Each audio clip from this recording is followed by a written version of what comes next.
कौन था बेताल और क्यों राजा विक्रमादित्य उसे पकड़ने गए थे? एक तांत्रिक 32 लक्षण वाले स्वस्थ ब्राह्मण पुत्र की बलि देने का तांत्रिक अनुष्ठान करता है ताकि उसकी आसुरी शक्तियां और बढ़ जाए। इसी हेतु वह एक ब्राह्मण पुत्र को मारने के लिए उसके पीछे पड़ता है, परंतु वह ब्राह्मण पुत्र भागकर जंगल में चला जाता है और वहां उसे एक प्रेत मिलता है जो ब्राह्मण पुत्र को उस तांत्रिक से बचने के लिए शक्तियां देता है और वहीं प्रेत रूप में पेड़ पर उल्टा लटक जाने को कहता है और ये भी कहता है कि जब तक वह उस पेड़ पर रहेगा तब तक वह तांत्रिक उसे मार नहीं पाएगा। वही ब्राह्मण पुत्र बेताल होता है।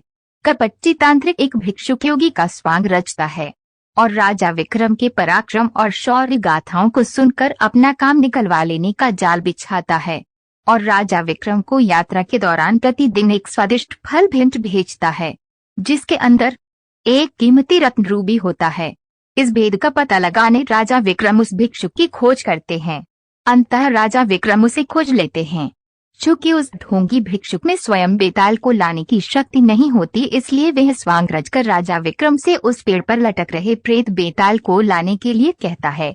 राजा विक्रम उस तांत्रिक की असल मंशा से अनजान उसका काम करने निकल पड़ते हैं। राजा विक्रम पेड़ से बेताल को हर बार उतार लेते और उस भिक्षुक के पास ले जाने लगते। रास्ता लंबा होने की वजह से हर बार बेताल कहानी सुनाने लगता और ये शर्त रखता है कि कहानी सुनने के बाद यदि राजा विक्रम ने उसके प्रश्न का सार्थक उत्तर ना दिया तो वह राजा विक्रम को मार देगा और अगर राजा विक्रम ने जवाब देने के लिए मुंह खुला तो वह रूठकर फिर से अपने पेड़ पर जाकर उल्टा लटक जाएगा। दोस्तों, राष्ट्रीय चैनल दूरदर्शन पर 90 के दशक में विक्रम और बेताल नाम का एक सीरियल भी आता था जिसे काफी सराहा गया था। आज हम इस लेख के द्वारा विक्रम और बेताल के किस्सों से जुड़ी 2 रोचक कहानियां प्रस्तुत कर रहे हैं। दगड़ू के स्वप्न। घनघोर अंधेरी रात में राजा विक्रम अपनी खुली तलवार लिए बेताल को पकड़ने आगे बढ़ते हैं और अपने पराक्रम से बेताल को वश में करके अपने पीठ पर लाद कर ले जाने लगते हैं। सफर लंबा होने के कारण बेताल राजा विक्रम को कहानी सुनाता है और हमेशा की तरह शर्त रखता है कि अगर कहानी सुनने के बाद तुमने उत्तर देने के लिए मुंह खुला तो मैं उड़ जाऊंगा। बेताल कहानी सुनाना शुरू करता है। चंदनपुर गांव में एक वृद्ध स्त्री रहती थी। उसका एक बेटा था जिसका नाम दगड़ू था। वह स्त्री नए पुराने कपड़े सिलने का काम करके अपना और अपने बेटे का पेट पालती थी। दगड़ू एक कामचोर और आलसी लड़का था और दिन रात सपने देखा करता था। दगड़ू के साथ एक बड़ी परेशानी थी कि उसे अक्सर बुरे सपने ही आते थे और जब भी कोई बुरा सपना आता था वह सपना हकीकत बन जाता था।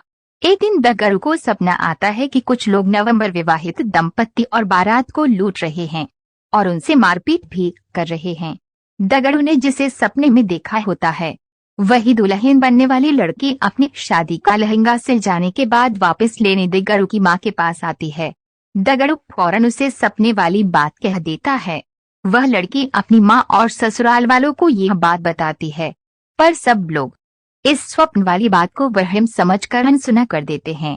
शादी के बाद जब वर वधू बारात के साथ जा रहे होते हैं तब सपने वाला वाकया सच में घटित हो जाता है और इस पूरी घटना में दगड़ू पर आरोप लगते हैं कि वही लुटेरों से मिला होगा, वरना उसे कैसे पता चल सकता है कि ऐसा ही होगा। और शक की बिना पर सारे लोग मिलकर दगड़ू की खूब पिटाई करते हैं। इस घटना के कुछ दिनों बाद एक रात दगड़ू को सपना आता है कि मोहल्ले में रह रही चौधरायन का नया मकान गृह प्रवेश के दिन जलकर खाक हो जाता है। तभी अगले ही दिन चौधरायन उस मकान को बनवाने की खुशी में लड्डू लेकर दगड़ू की मां के पास पहुंचती हैं और गृह प्रवेश समारोह के दिन जलसे में आने का न्योता देती है।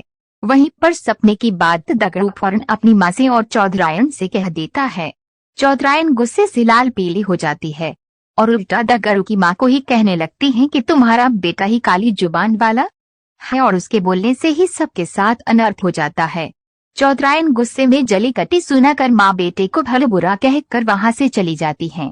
गृह प्रवेश समारोह के दौरान कोई घटना न हो इसके लिए पक्के इंतजाम किए जाते हैं, पर फिर भी किसी न किसी तरह की चिंगारी चौधरायन के भव्य मकान के पर्दों में लग जाती है और देखते देखते रौद्र रूप धारण करके पूरा मकान जलाकर खाक कर देती है। चूँकि दगड़ू इस बारे में पहले ही बोल चुका था, इसलिए सबों से काली जुबान का बोल उस पर टूट पड़ते हैं और उसे मारकर गांव से निकाल देते हैं। दगड़ू समझ नहीं पाता है कि लोगों को सच सुनकर उसी पर क्रोध क्यों आता है। खैर, दगड़ू एक दूसरे राज्य चला जाता है जहां उसे रात की पहर में महल की चौकीदारी करने का काम मिल जाता है। वहां के राजा को अगले दिन सोनपुर किसी काम से जाना होता है, इसलिए वह रानी को कहते हैं कि उसे सुबह जल्दी उठा दें। दगड़ू रात में महल के दरवाजे पर चौकीदारी कर रहा होता है। तभी अंधेरा होने पर उसे नींद आ जाती है और फिर उसे सपना आता है कि सोनपुर में भूकंप आया है और वहां मौजूद सभी व्यक्ति मर गए हैं। दगड़ू चौंक कर जाग जाता है और अपनी चौकीदारी करने लगता है। दगड़ू सुबह राजा के सोनपुर जाने की बात सुनता है। तभी उनका का रथ रुकवाकर अपने स्वप्न वाली बात राजा को बता देता है। राजा सोनपुर जाने का कार्यक्रम रद्द कर देते हैं और अगले ही दिन समाचार आता है कि सोनपुर में अचानक भूकंप आया है और वहां एक भी व्यक्ति जीवित नहीं बचा है। राजा तुरंत दगड़ू को दरबार में बुलाकर सोने का हार भेंट देते हैं और उसे नौकरी से निकाल बाहर करते हैं। इतनी कहानी सुनाकर बेताल रुक जाता है और राजा विक्रम को प्रश्न करता है कि बताओ, राजा ने दगड़ू को पुरस्कार क्यों दिया, और पुरस्कार दिया तो उसे काम से क्यों निकाला? राजा विक्रम उत्तर देते हैं कि दगड़ू ने अमंगल स्वप्न देख कर उसका वृतांत बताकर राजा की जान बचाई, इसलिए उसे दगड़ू को पुरस्कार में सुवर्ण हार दिया और दगड़ू काम के वक्त सो गया, इसलिए राजा ने उसे काम से निकाल दिया।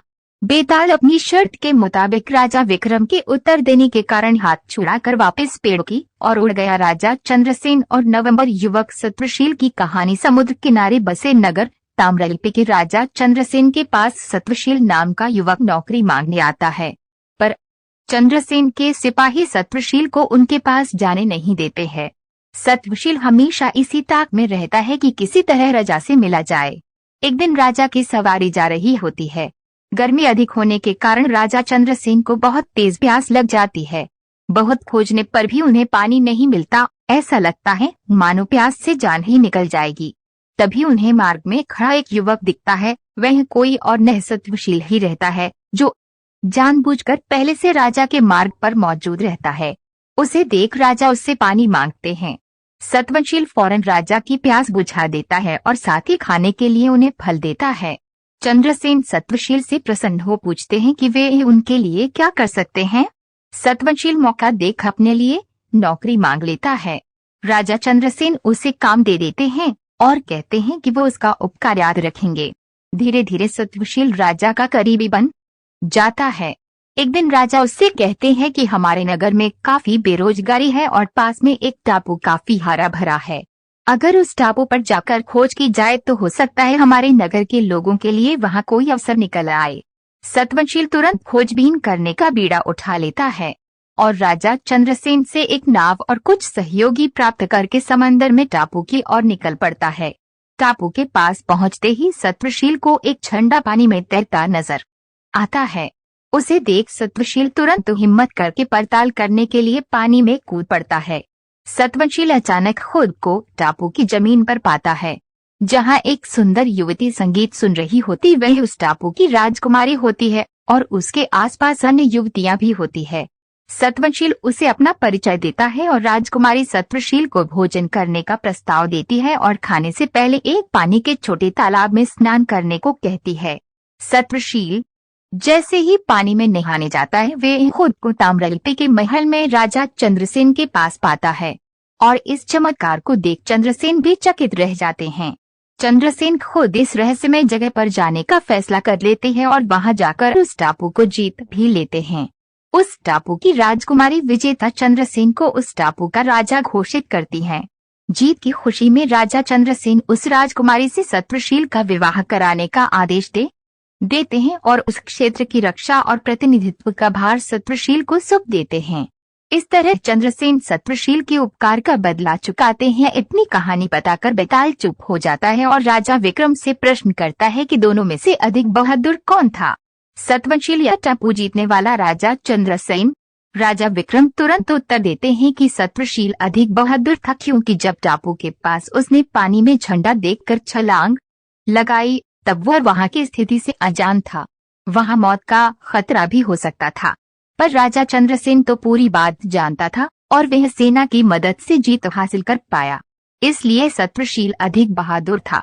एक बार फिर राजा विक्रम के मुंह खुलते ही बेताल उड़ गया। दोस्तों, वीडियो पसंद आए हो तो लाइक करें और चैनल को सब्सक्राइब करें। जय हिंद।